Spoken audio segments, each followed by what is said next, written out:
Este segmento es presentado por StellarBet, donde juegan las estrellas. Bueno. Simplemente el maestro Rafael Cava. ¿Cómo estás, Rafael? Muy bien, Nico. ¿Cómo Qué estás bueno tú? verte. Te vemos también. El gusto es mío. Y te escuchamos en La Prueba de Ney y en Televisión Noticias. ¿En serio? Sí. Eras tú. Eras yo. Estaba presente.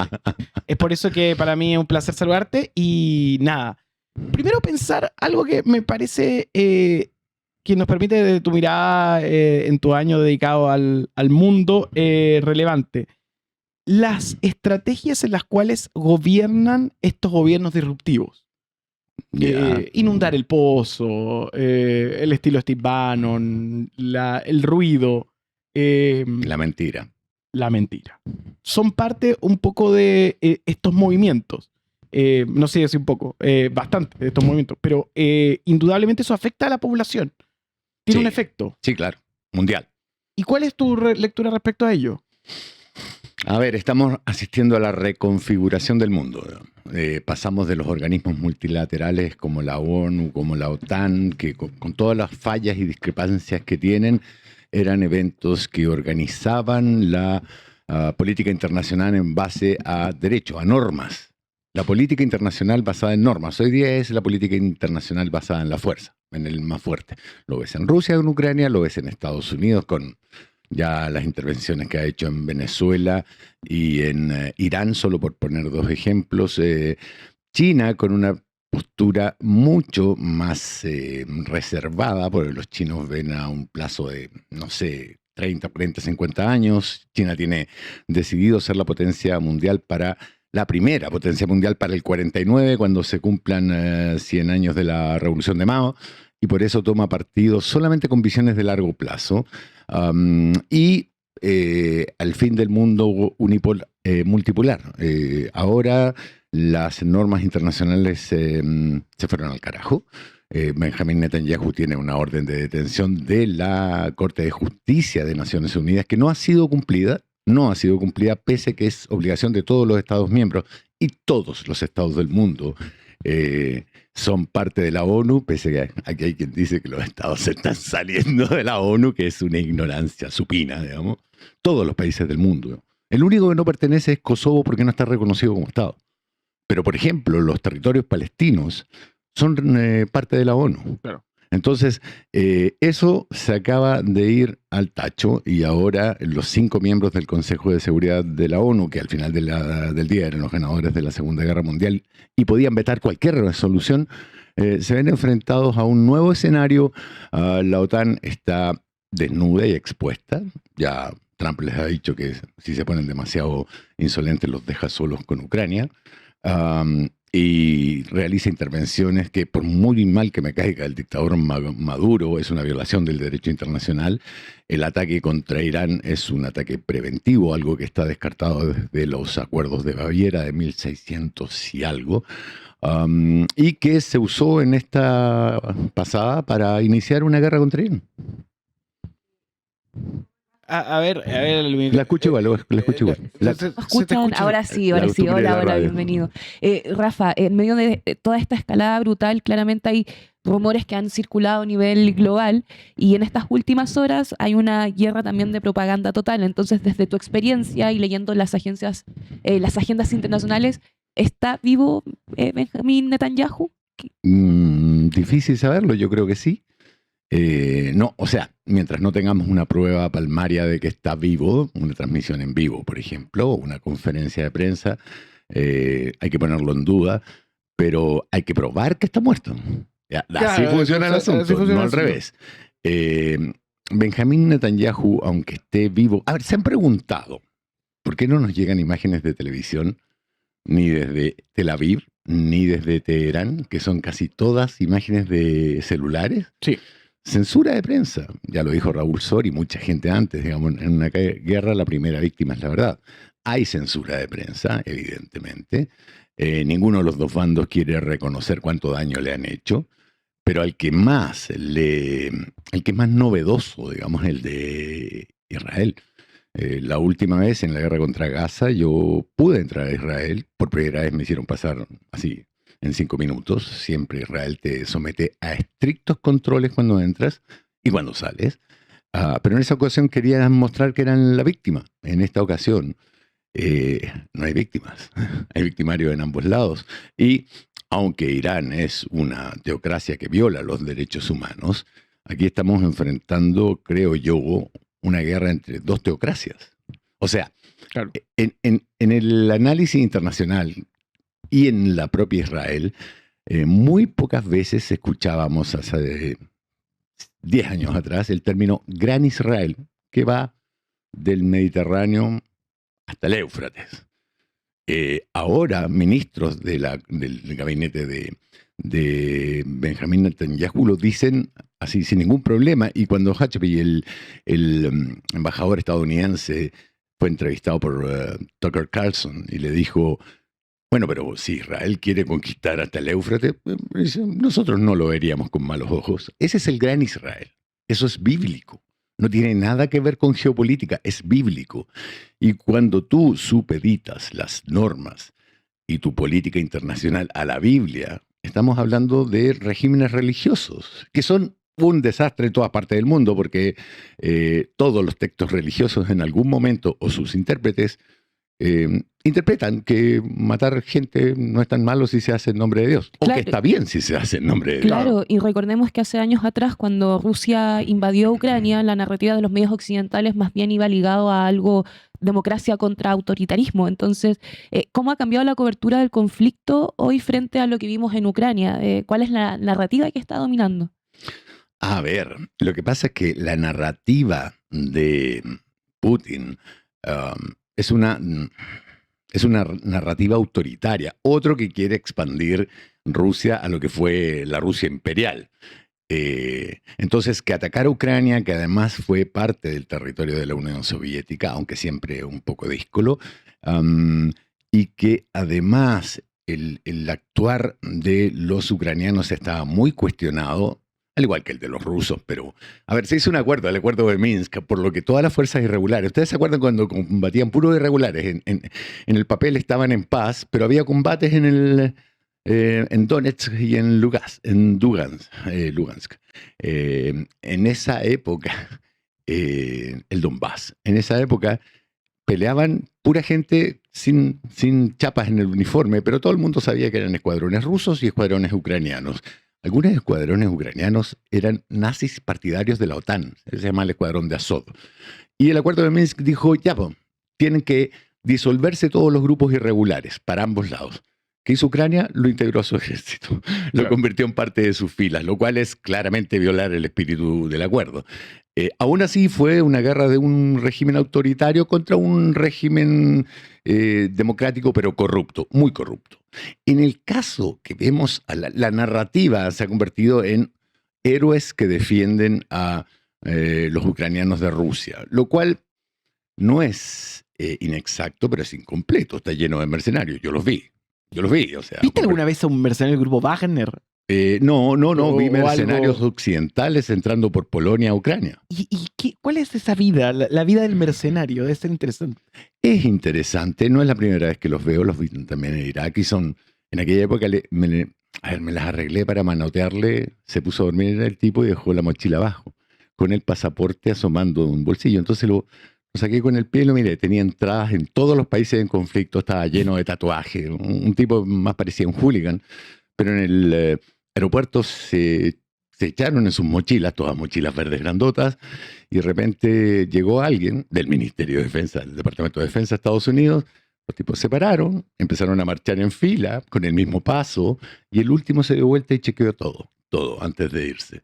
Mercenarios, ¿no? Los vi también en Ucrania, y son tipos que van a pelear por dinero y en algún caso dinero y principios. En algún caso.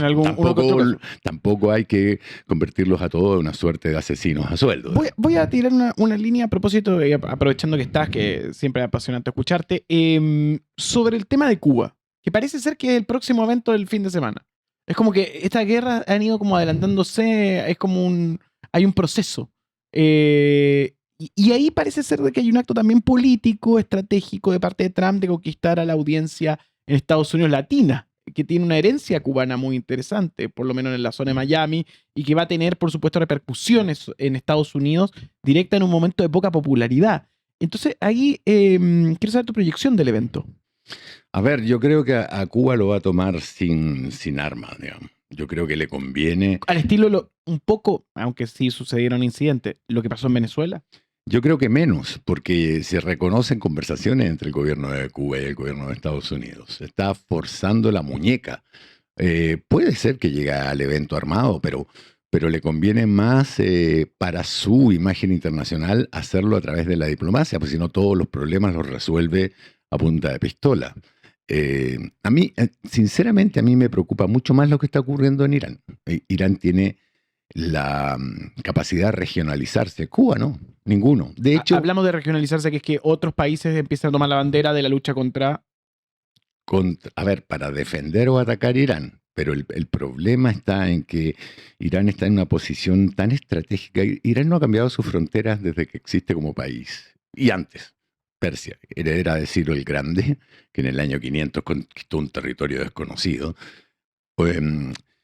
Étnicamente si no muy homogéneo, unificados por la religión, son chiíes, además son persas, y los chiíes son gente de armas tomar, y en una fortaleza natural, en el Mar Caspio tiene una cordillera alta, en el límite con Irak tienen otra cordillera alta, tienen 2 desiertos, en el caso que entren por el sur, donde la temperatura no puedo estar seguro, pero llegaría a unos 70 grados, imagínate un soldado en marcha por ese lugar. Rostizado. Claro, pero además tiene, estratégicamente hablando, lo que se llama una organización de mosaico.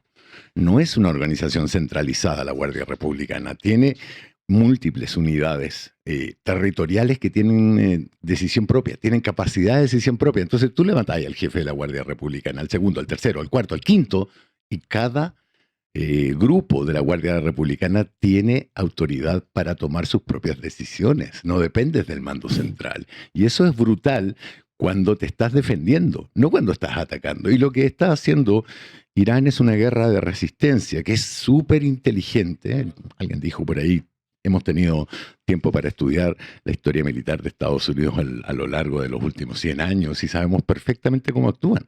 Entonces los espera, los hace agotar sus municiones, los hace agotar... La guerra de costos. Sí, pero no solo de costos, porque nadie sabe... A ver, acá hay un protagonista que a mí me encanta, que es el dron Shahed 136, que cuesta $20.000.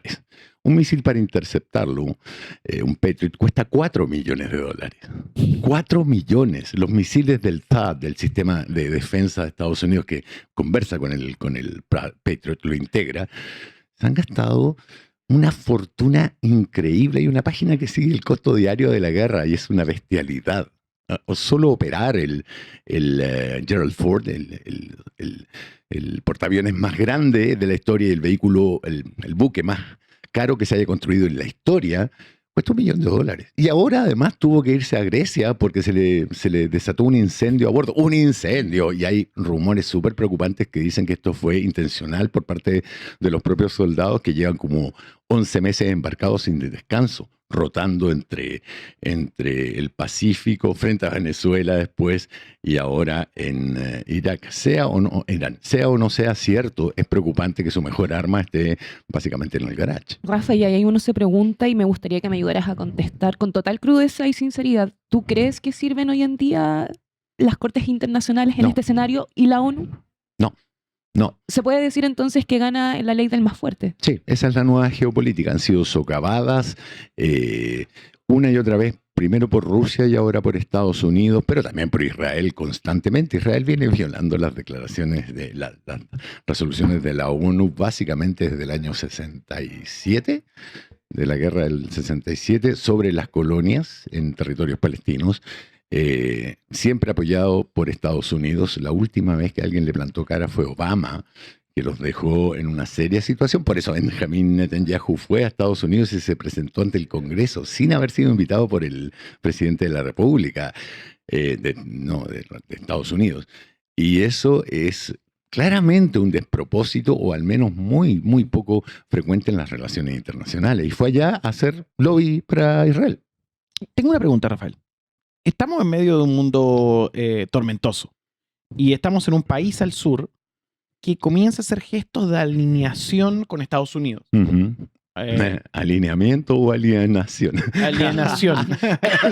Pues queda bien. También estamos alienados, pero alineamiento con los Estados Unidos. Pero al mismo tiempo tiene una gran cantidad de inversión china. Uh-huh. O sea, estamos ahí jugando a dos bandos y todo puede terminar definiéndose o en la indefinición, todo depende de los tiempos. Uh-huh. Pero además pasan de que hay estrechos en Chile, donde puede pasar comercio. Uh-huh. Y hay una situación geopolítica tensa, donde también hay agua, donde también hay recursos, y justamente estamos hablando de eso a propósito de las últimas normativas ambientales. En ese sentido, ¿cómo es Chile militarmente? En torno a tu lectura los últimos años, ¿qué es Chile militarmente? ¿Qué puede hacer? ¿Qué no puede hacer? ¿En dónde se puede instalar? ¿Cuál es su poderío? Por ejemplo, ahora están diciendo de que los barcos se pueden llegar a hacer en Chile a propósito de una política Corfo. Estuvimos con la ministra de Defensa hace unos días y ella sorprendía con el tema de, bueno, acá se pueden llegar a hacer barcos de guerra y poder plantearse como un polo de trabajo militar. Pero... ¿Qué barco de guerra? Claro. ¿Una lancha misilera? Sí. ¿Un destructor? No. ¿Una fragata? No.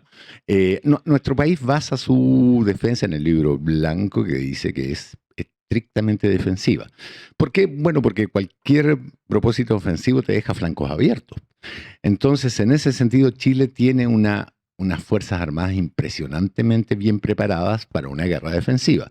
Tiene además un sistema de coordinación en tiempo real entre la Fuerza Aérea, la Armada y el Ejército para un sistema defensivo. Pero y tiene material más moderno de la región, al menos de los 3 países en que estamos en contacto, una aviación y un ejército muy bien preparados. Ahora, no subestimemos a Perú, que en sus participaciones en Haití demostró ser, al menos en términos de ejército de tierra, bastante eficiente, disciplinado y, si se quiere, brutal. Argentina está preocupado cualquier cosa menos de su ejército. Digamos. Ahora compraron unos F-16, pero están bastante más atrasados que los chilenos. Los F-16, cualquier avión de combate recibe actualizaciones, el Block, y el Block chileno está muy por encima del F-16 argentino. En términos militares somos poderosos, pero no contamos en el concierto internacional. Nosotros nos da para hacer fuerzas de paz. Pero para un conflicto regional, eso es otra cosa. Tendríamos que tener una estrategia defensiva. ¿Y para qué? Si la guerra es el último recurso de la diplomacia, creo que lo dijo von Clausewitz, donde tú obligas al otro a hacer lo que la diplomacia no te pudo, no te resultó. Entonces, el problema de Chile es equilibrarse entre una China con visión de largo plazo y un Donald Trump que ve todo a 3, 4 meses, 2 años plazo, 5 años plazo. Y eso es amable. Sí, el problema es que nosotros estamos tan vinculados con Estados Unidos que cualquier decisión y en manos de un tipo que tiene cero respeto por las normas internacionales, por los aranceles, por los acuerdos, es riesgoso en el corto plazo. En The Economist salió un artículo cuando fue elegido por segunda vez Donald Trump que decía que Europa tenía que empezar a mirar hacia su propio continente y dejar de depender, creo que la frase usada fue de un votante borracho en Arkansas, que ese día se levantó medio nacionalista.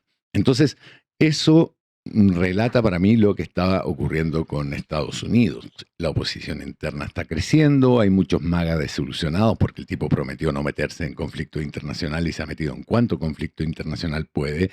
El ICE, este equipo de inmigración y control aduanero que se llama Inmigración y Custom Enforcement.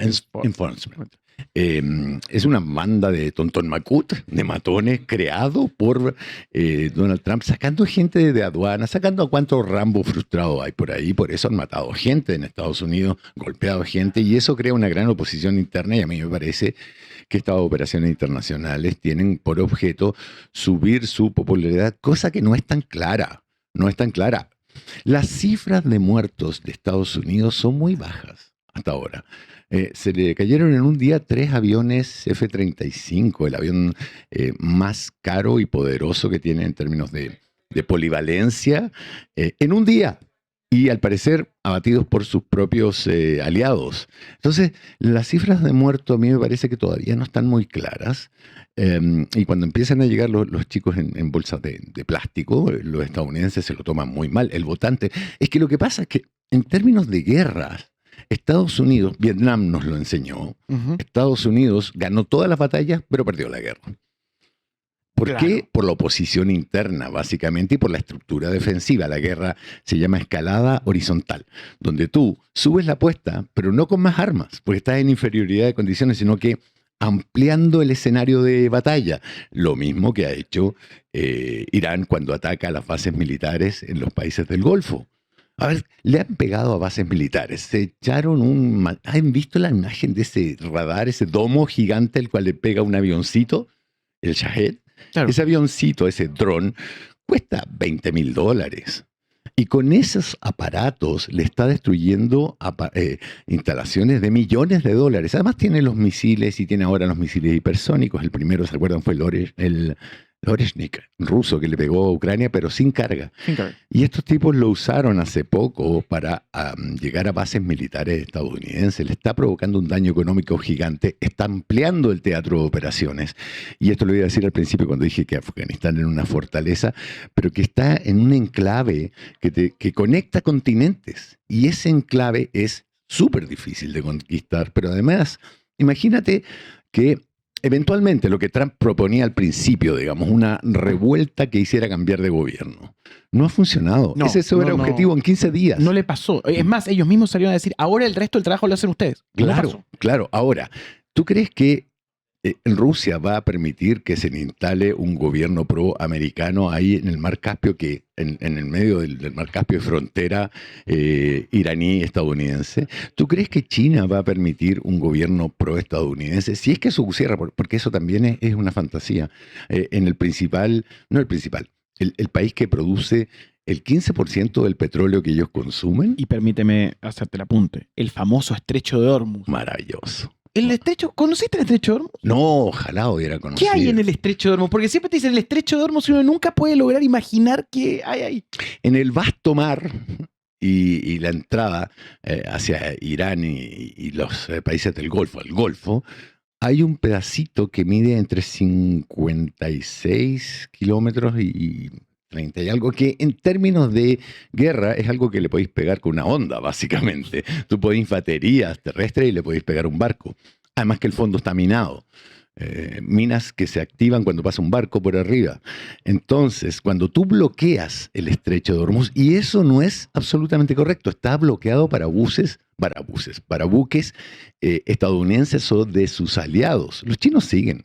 Y ahí hay otra guerra. Porque, a ver, por la configuración mundial, los países del Golfo venden el petróleo solo en dólares. Y eso provoca los gigantescos flujos de dólares hacia Estados Unidos, y eso hace que sea la divisa internacional. Pero los chinos están pagando en yuanes.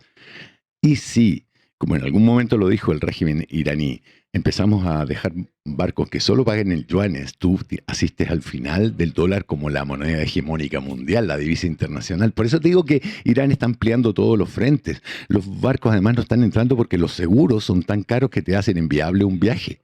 Claro. Europa está empezando a ver cómo va a controlar la inflación. Rusia dejó de tener sanciones y puede exportar.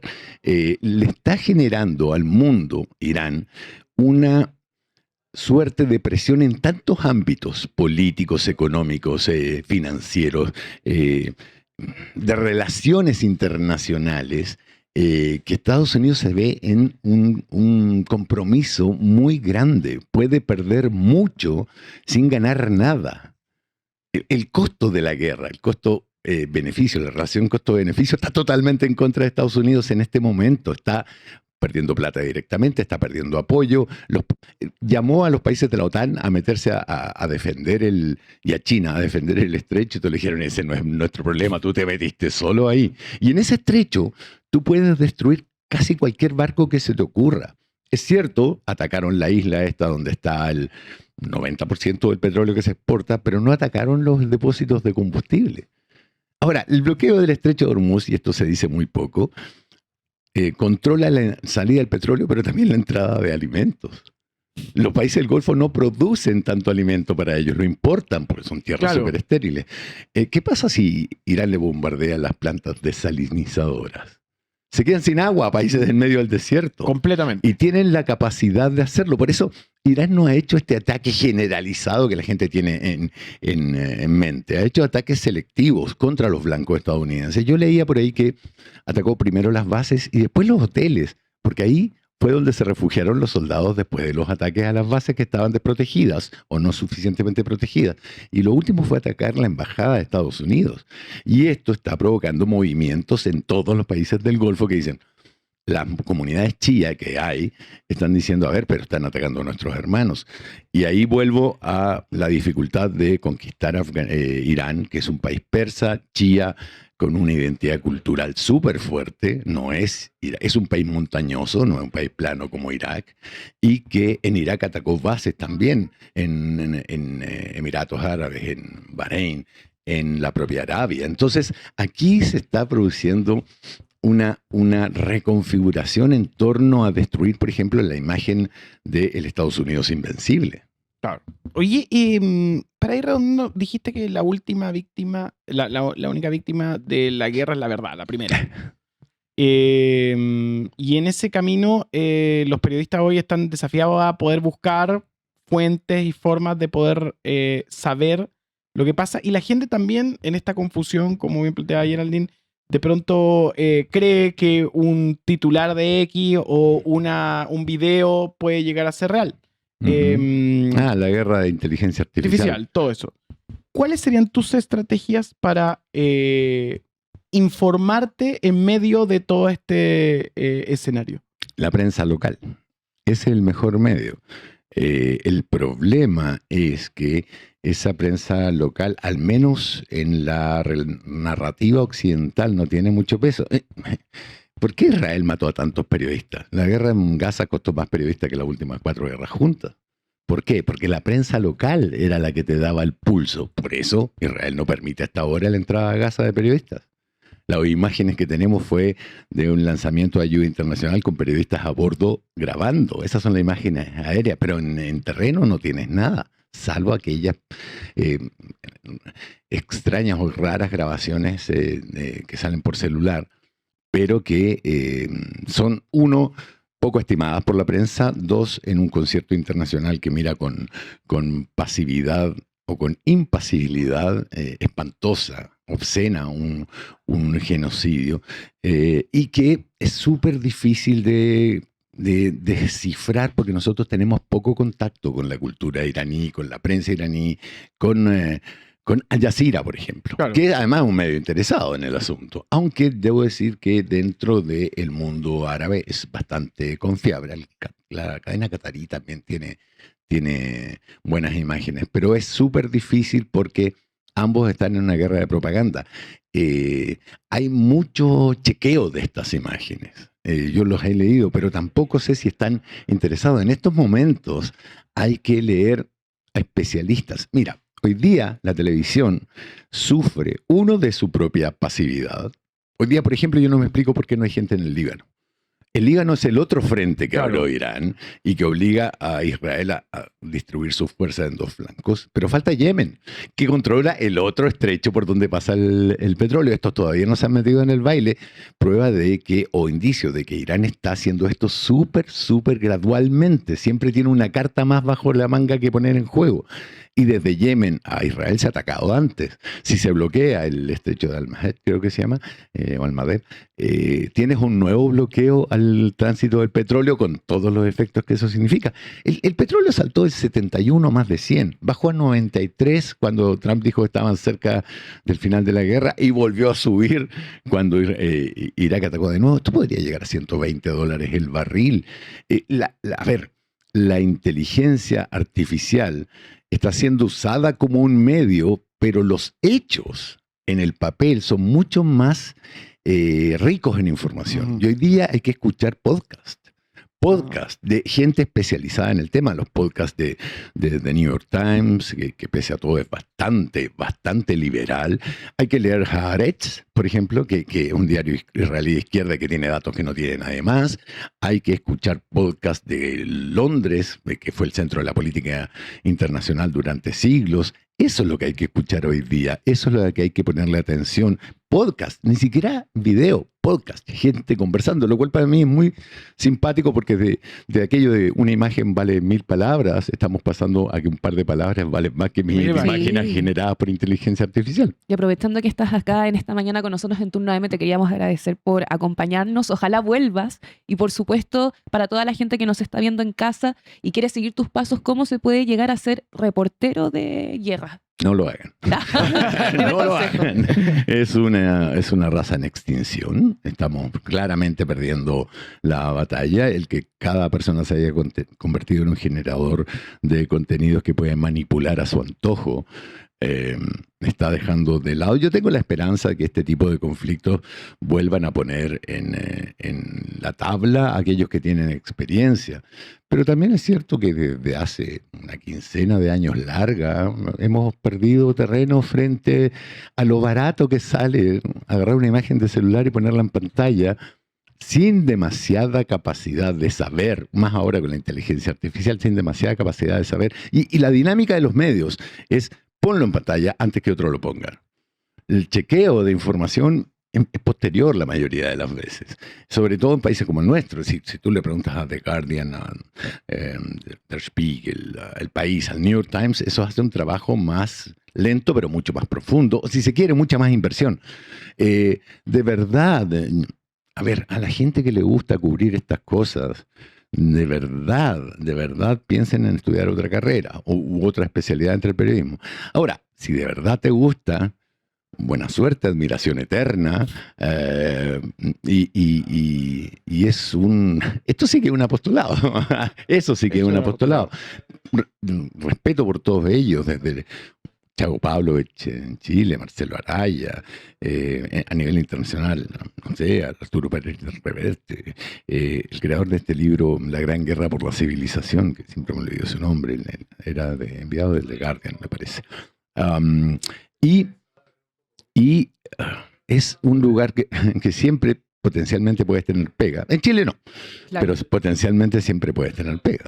Así es. Rafael, te escuchamos también en la prueba de ADN, en las tardes de ADN Radio, y te vemos en Chilevisión Noticias los fines de semana. ¿En serio? Te vemos, ¿Eras tú? Eres que nos despertamos.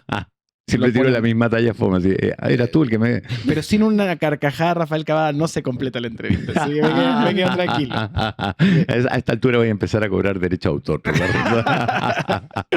Un gusto, Nicolás, cuando usted quiera, compadre. Lo que necesite. Este caballero y yo nos conocemos hace más años de los que queremos recordar.